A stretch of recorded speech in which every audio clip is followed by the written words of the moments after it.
Kung kayo po'y aking tatanungin, ano kaya yung pundasyon at simulain ng isang matibay na pamilya?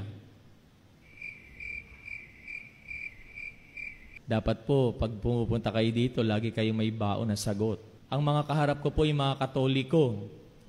Kaya ang inaasahan ko po, alam po ninyo ang sagot. Magtitigan na lang po tayo maghapon.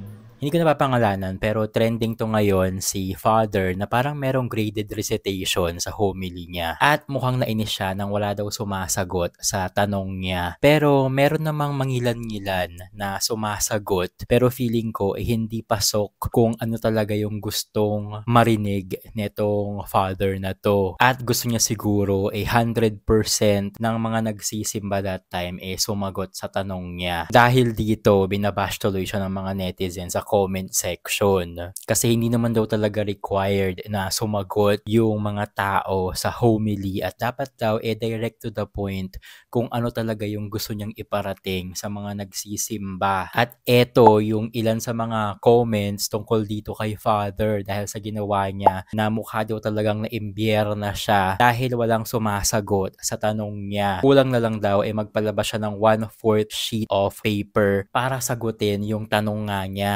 Bihira ako magsimba no, pero never kong na-experience yung ganito na talagang i-require kang sumagot sa mga tanong nung pare. Pero kayo ba, na-experience nyo na ba to? Required pa talagang sagutin yung mga tanong ng mga pare? At ano ang masasabi nyo dito kay Father na mukhang nainis talaga siya dahil nga walang sumasagot sa tanong niya? Comment down below.